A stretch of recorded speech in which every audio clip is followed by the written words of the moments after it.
أعوذ بالله من الشيطان الرجيم. بسم الله الرحمن الرحيم. رب اشرح لي صدري ويسر لي أمري واحلل عقدة من لساني يفقهوا قولي. د سورة بقرة آیت نمبر 269 بوایو ان شاء الله الرحمن. بسم الله الرحمن الرحيم.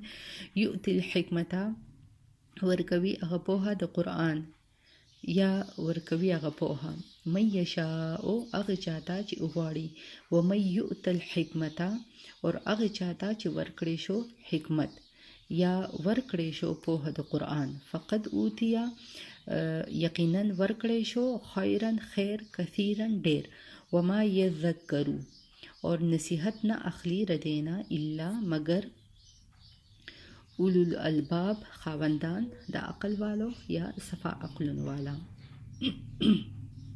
خدلته بس مطلب د قرآن زده کولو ته ترغیب ورکوي کنه.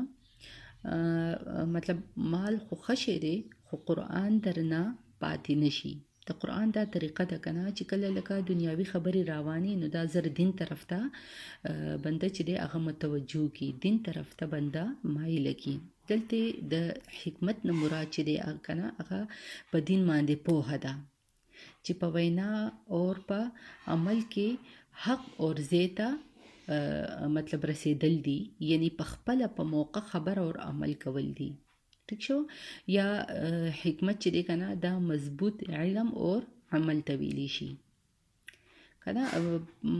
لکه علماء کرام چې دی کنه هغه خو ډېرې مطلب ډېرې خبرې کړې دي یو بل ته نږدې دي کنه.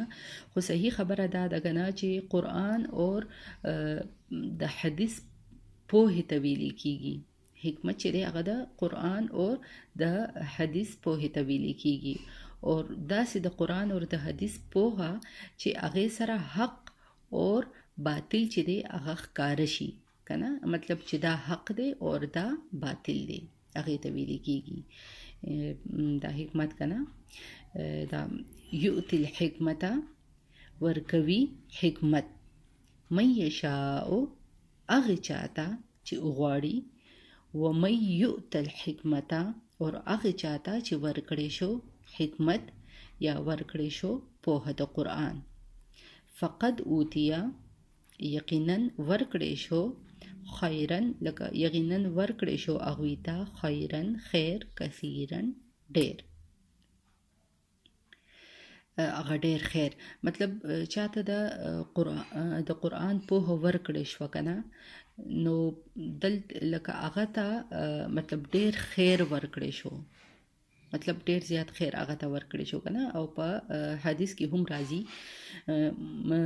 په حدیث کې دی کنه ومن یرید الله به خیرا یفقهه هو فی الدین. الله تعالی د خیر اراده وغواړي نو هغه په دین باندې پوهه ورکي. اور دغه شان بل ځای کې هم راځي کنه خیرکم من تعلم القرآن وعلمه.